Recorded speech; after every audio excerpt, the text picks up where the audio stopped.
Olá pessoal, sou o professor Bruno Baceto e nesses vídeos nós estamos falando sobre eletrônica. Nessa série de vídeos que nós vamos começar agora, nós vamos falar sobre os transistores bipolares. Então nós vamos falar sobre os efeitos que as diferenças de concentração vão causar nas junções de material semicondutores para explicar o fenômeno da injeção de portadores minoritários, que é essencial para a gente entender como funcionam os transistores bipolares. Nós vamos ver o fenômeno do ganho de corrente, que é uma das aplicações mais importantes dos transistores. Vamos ver os 4 modos de operação do transistor bipolar e o modelo de Ebers-Moll, que permite representar matematicamente esse dispositivo. Finalmente, nós vamos ver quais são as características elétricas do transistor. Então, vamos lá!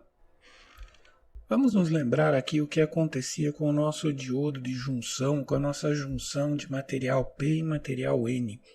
Então, como você se lembra, nesse tipo de material, nesses 2 materiais semicondutores em contato, no lado esquerdo o material do tipo N, que tem portadores majoritários que são elétrons, e do lado direito nós temos o material do tipo P, que tem os portadores majoritários que são as lacunas. Esse dispositivo nós já vimos que é um diodo, ele é um diodo de junção. O que vai acontecer quando nós colocarmos esses materiais em contato? Vai aparecer aquela zona de depleção, como a gente viu. Vão desaparecer os portadores majoritários na região próxima da junção. Isso vai fazer com que os portadores de carga fixos que foram introduzidos com as impurezas apareçam e estejam localizados imóveis ao redor da junção. Então você vai ter cargas positivas do lado N e cargas negativas do lado P. E isso é o que nós chamamos de zona de depleção. Essa zona de depleção vai ser responsável pelo surgimento de um campo elétrico, que é o campo elétrico direto que nós estamos vendo aqui, e ele vai provocar a parada do fluxo de elétrons e de lacunas de um lado para outro, e essa junção vai entrar em equilíbrio. Então esse dispositivo a gente viu que ele era polarizado. Então o que significa isso? Se eu colocar uma fonte de tensão com o polo positivo no lado P, ou seja, o lado do material tipo P mais positivo do que o material do tipo N, nós vamos ter uma tensão colocada nesse sentido e vai aparecer uma corrente. Você está vendo que a zona de depleção diminuiu de largura porque os portadores majoritários foram empurrados na sua direção. Então, justamente a definição de zona de depleção é uma zona carente de portadores de carga majoritários, portadores livres, e nesse caso, como os portadores foram movidos para aquela região, justamente ela diminui de tamanho. Se nós fizéssemos o contrário, então, na verdade, se nós colocássemos a tensão dessa forma, ou seja, o lado do tipo N mais positivo do que o lado do tipo P, ou seja, colocando essa tensão aqui, o que nós iríamos conseguir, na verdade, é simplesmente aumentar o tamanho da zona de depleção, e essa diferença de potencial seria aplicada inteirinha em cima da zona de depleção, como se esse cara fosse um circuito aberto e não passa corrente nenhuma. E aqui aparece um campo elétrico reverso, que é cada vez mais forte e cresce cada vez mais de forma a impedir o fluxo de corrente. Então, nesse caso, a corrente que passa através da junção é zero. Na verdade, não é zero, ela é muito pequena, como nós observamos no modelo de Shockley.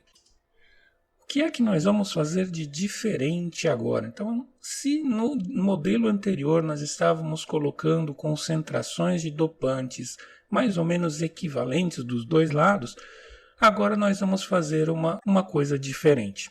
Nós vamos colocar concentrações diferentes de elétrons e de lacunas, de tal forma que a gente coloque uma concentração bastante superior de elétrons no lado N e uma concentração bastante inferior de lacunas do lado P.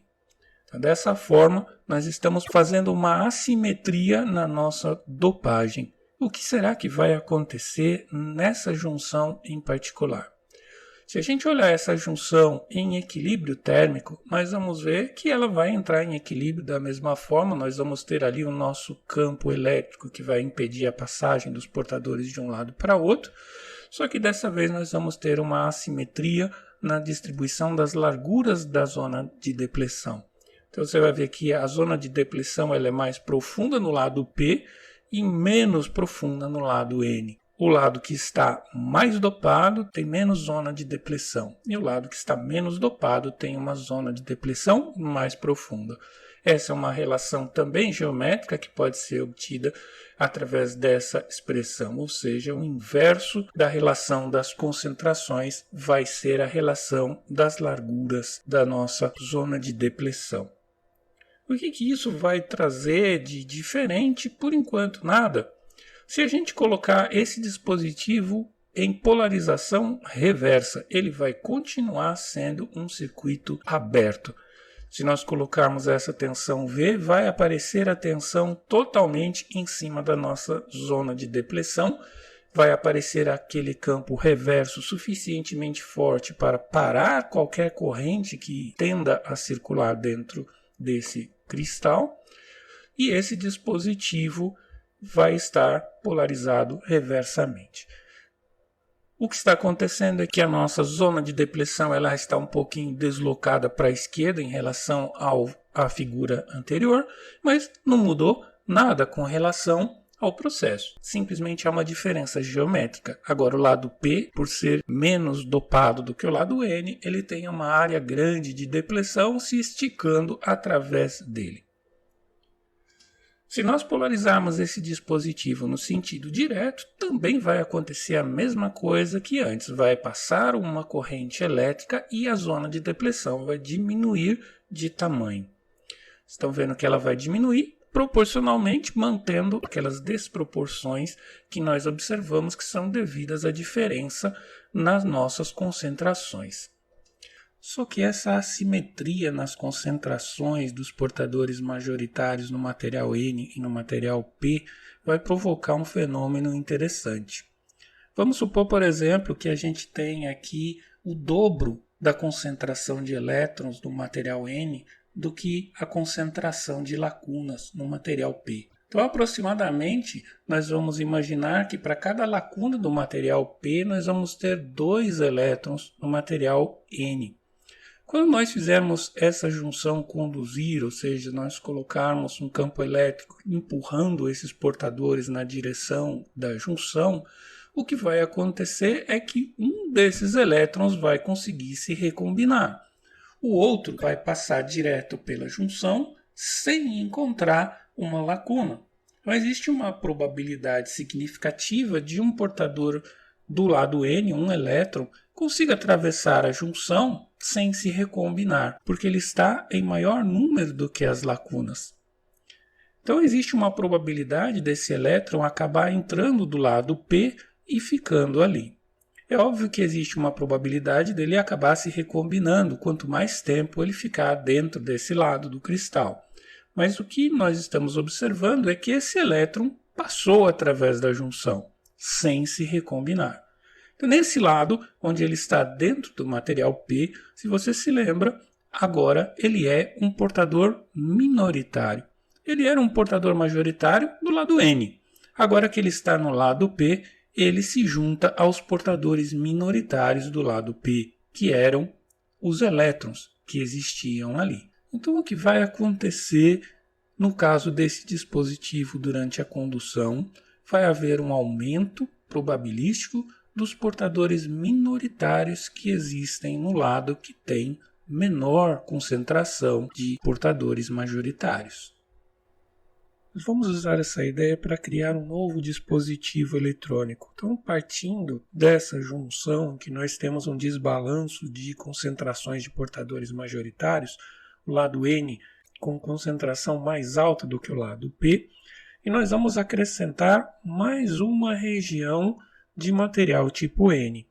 Então agora nós temos um sanduíche de materiais semicondutores, um material do tipo P envolvido por 2 regiões de material do tipo N. Essa região interna do material do tipo P, nós vamos fazer com que ela seja bastante estreita. Ela vai ter as dimensões geometricamente bastante diferentes das outras regiões. E aí você observa que nós temos agora um dispositivo que tem 2 junções. Então nós temos duas junções semicondutoras nesse mesmo dispositivo.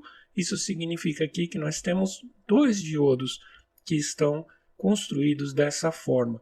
Então nós vamos ter uma junção do lado esquerdo e uma junção do lado direito. Então isso funciona exatamente, cada uma dessas junções vai funcionar exatamente como um diodo. Então se nós pegarmos uma fonte de tensão e nós conectarmos nessa junção da esquerda, nós vamos reduzir a camada de depleção e nós vamos obter uma corrente circulante da mesma forma que aconteceria com um diodo. Essa corrente nós já sabemos calcular usando o modelo de Shockley. Então, conforme essa tensão que nós colocamos entre esses dois materiais semicondutores, vai aparecer uma corrente conforme o modelo de Shockley, como a gente viu. Isso seria exatamente um diodo.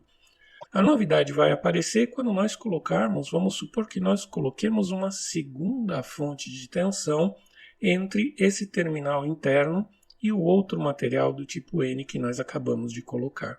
Então agora nós temos duas fontes de tensão e essa segunda fonte de tensão, você observa que ela está polarizando o segundo diodo reversamente. Então você vê que a camada de depleção cresceu e, como a gente sabe, ela vai crescer mais do lado que tem menor concentração. Então ela vai crescer mais dentro do material tipo P. Você pode pensar que não vai acontecer nada de diferente, porque afinal de contas essa segunda região está polarizada reversamente.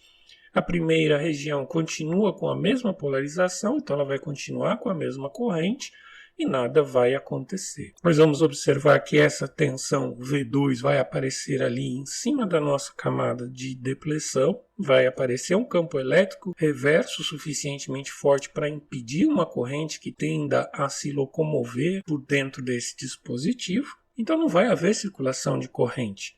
Na verdade, talvez somente a corrente de saturação, aquela corrente que é devida somente aos portadores minoritários. Então, os portadores minoritários, esses sim, conseguem atravessar a junção sem problemas. Então, você pode imaginar que nada vai acontecer, não vai haver fluxo de corrente entre esses terminais, a não ser entre o terminal do meio e o terminal da esquerda.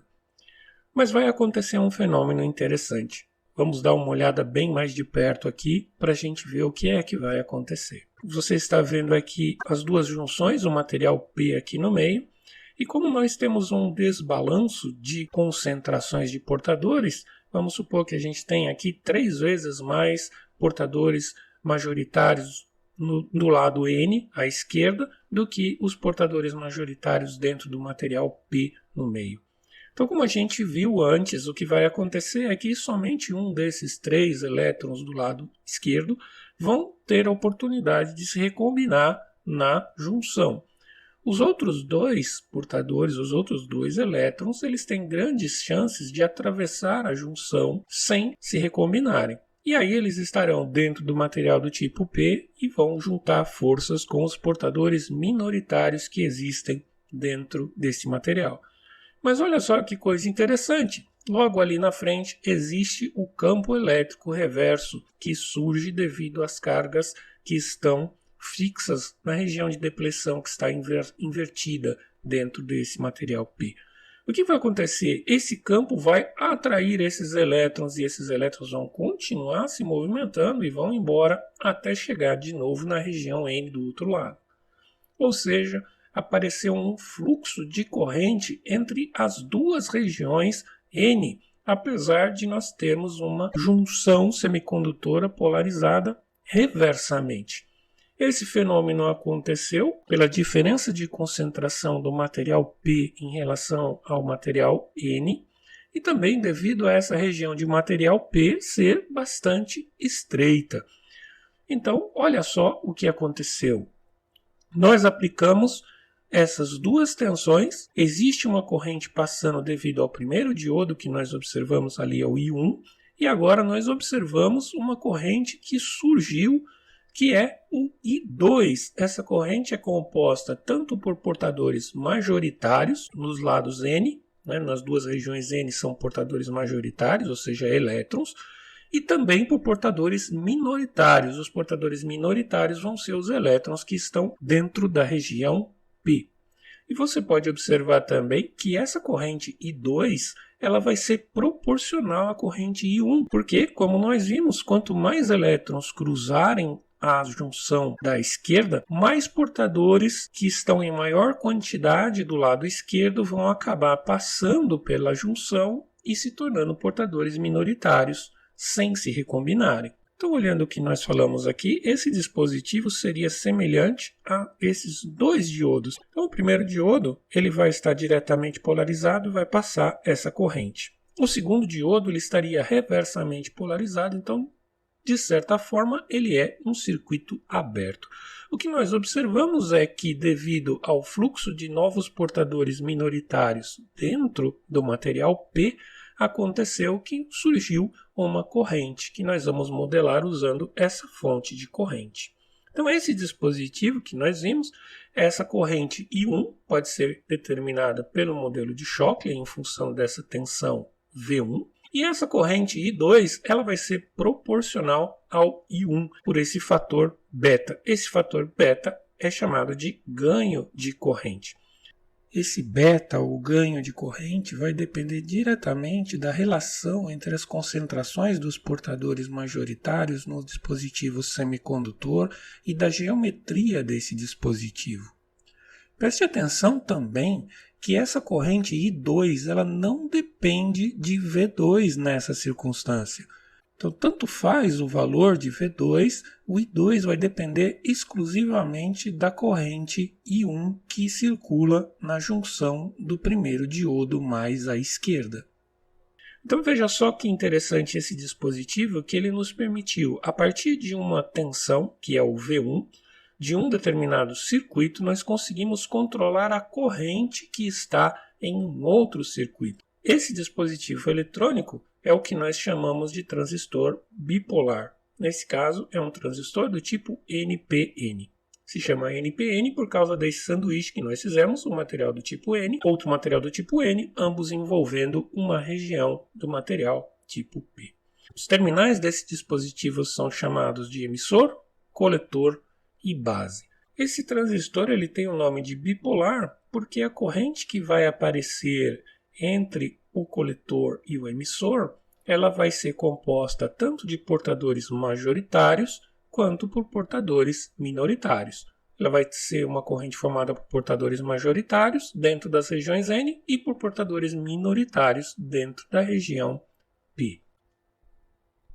Olhando mais de perto esse dispositivo, a gente pode observar que ele tendo duas junções, a gente tem 4 jeitos diferentes de operar esse dispositivo. Uma vez que cada junção só pode estar polarizada reversamente ou diretamente, a gente tem 4 combinações possíveis. Então a primeira combinação é essa que nós acabamos de ver, é o que se chama modo ativo direto. A primeira junção entre a base e o emissor está polarizada diretamente e a junção entre a base e o coletor está polarizada reversamente. Aí acontece esse fenômeno que nós chamamos de amplificação de corrente.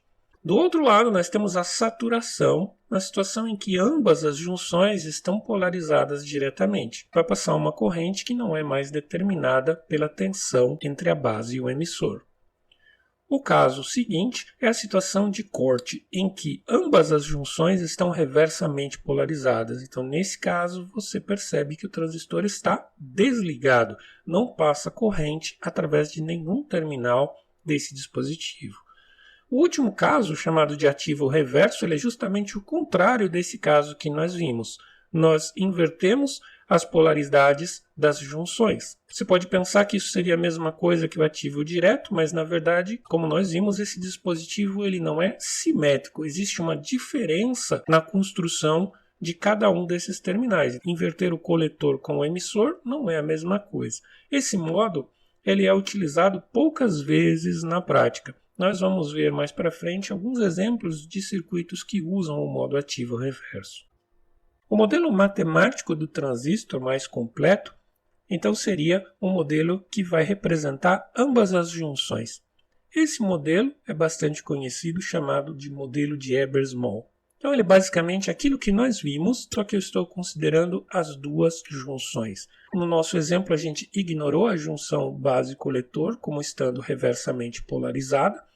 Então aqui, se nós quisermos considerar as duas junções, nós vamos utilizar esse modelo, que é bem parecido. Você pode ver que as correntes que passam pelos diodos são determinadas pelaquela equação do modelo de Shockley. E as correntes que são geradas de portadores minoritários são dadas por essas fontes de corrente que são proporcionais às correntes que andam dentro dos diodos. Esse modelo foi desenvolvido por Gerald James Ebers e John Lewis Moll. Esses dois pesquisadores desenvolveram o modelo do transistor. Vamos ver como seria o comportamento elétrico do transistor. Então nós vimos que esse dispositivo ele tem duas variáveis de controle, as duas tensões que nós estamos utilizando. Então no primeiro exemplo, nós vamos considerar que o VCE, essa voltagem entre o coletor e o emissor, seja constante. E nós vamos variar o VBE. Então o que vai acontecer? Como nós vimos, essa junção entre a base e o emissor, na verdade é um diodo. Então ele vai se comportar exatamente como um diodo. Então essa corrente de base IB, ela vai se comportar exatamente como a gente viu no caso dos diodos. Então ela vai ser zero até a gente atingir uma tensão mínima e a partir daí ela vai crescer exponencialmente. Como a corrente de coletor, a gente viu que ela cresce linearmente junto com a corrente de base, só multiplicando por beta, esse vai ser o comportamento da corrente do coletor. Então, mudando a tensão entre a base e o emissor, a gente controla diretamente a corrente de coletor com um fator de ganho beta. Então, antes da gente chegar nessa tensão, quando essa tensão é muito pequena, o que vai acontecer é que o transistor está na região de corte. Nessa região não existe fluxo de corrente. Agora vamos considerar a situação em que nós vamos alterar o VCE. Então, na verdade, agora nós vamos estar brincando com o segundo diodo. Então, o diodo que existe entre a base e o coletor. E nós vamos depender da tensão entre a base e o coletor. Lembre-se que essa tensão entre a base e o coletor vai ser a diferença dessas duas tensões. Então, agora, considerando que a tensão VBE é constante, nós vamos variar a tensão VCE. Você pode imaginar que quando esse VCE é zero, a corrente de coletor também é zero, porque não tem nenhuma tensão para movimentar elétrons ali. Essa corrente ela vai crescer enquanto esse diodo entre a base e o coletor estiver diretamente polarizado, porque o VCE vai ser pequeno. Vai chegar um momento em que esse diodo vai estar polarizado reversamente. Aí nós chegamos na zona de operação ativa, aquilo que nós chamamos na zona de operação ativa. A partir desse ponto, a corrente de coletor não vai mais depender do VCE, ela vai depender exclusivamente do VBE. Abaixo dessa tensão de saturação, nós vamos dizer que o transistor está saturado. O que está acontecendo nesse caso? Ambas as junções estão polarizadas diretamente. Ambas as junções vão permitir a passagem de corrente direta e ambas as junções vão permitir a injeção de portadores minoritários dentro do terminal da base. Então, o que vai acontecer nessa situação é que a corrente de base vai ser máxima e nós vamos ter uma corrente fluindo entre o coletor e o emissor que vai ser aproximadamente proporcional à tensão entre o coletor e o emissor, até chegar a um ponto em que essa tensão entre a base e o coletor se torne suficientemente grande para que essa junção fique polarizada reversamente. E aí a corrente que atravessa esse dispositivo vai ser determinada exclusivamente pelaquela corrente formada pelos portadores minoritários que invadem o terminal da base. Nós vamos juntar essas informações todas para obter as curvas características do transistor. Então nós vamos desenhar aqui a nossa corrente de coletor, que é a nossa variável de controle, em função das outras variáveis, começando com VCE. Então, como nós vimos, para cada valor da corrente de base vai aparecer uma corrente de coletor cada vez maior. Então, nessa sequência crescente de valores de corrente de base ou de tensão base emissor, essas duas coisas são relacionadas, para cada valor, quanto maior o valor da corrente de base, maior vai ser a corrente de coletor, segundo aquela relação linear que nós vimos, beta. O IC vai ser o IB vezes beta. Então aqui nós vemos as duas regiões que nós comentamos do transistor, a região ativa e a região de saturação. A terceira região de operação do transistor vai aparecer lá embaixo, que é a região de corte. Nessa região, a corrente de base é zero e também a corrente de coletor é zero e o transistor está no seu estado desligado. Com essa representação, nós estamos vendo todas as características desse dispositivo que é o transistor bipolar. E para que serve esse cara?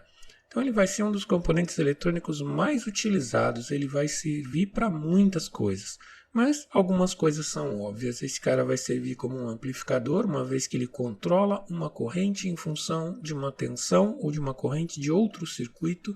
Ele pode fazer com que essa corrente seja maior, seja multiplicada por um fator constante. Então, naturalmente, ele já é um amplificador de corrente pelo fator beta.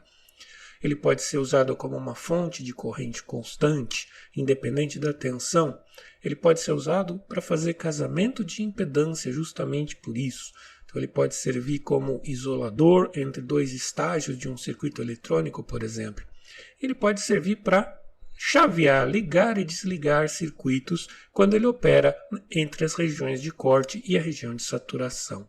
E assim por diante, ele pode ser usado para muitas e muitas coisas.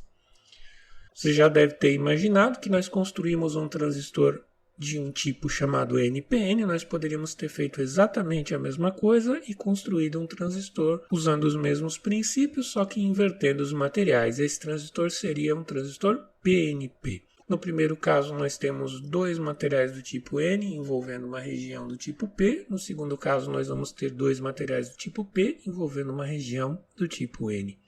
Tudo vai funcionar exatamente da mesma forma. A concentração da base vai continuar sendo inferior à concentração das outras regiões e a base vai continuar sendo mais fina, mais estreita do que as demais regiões.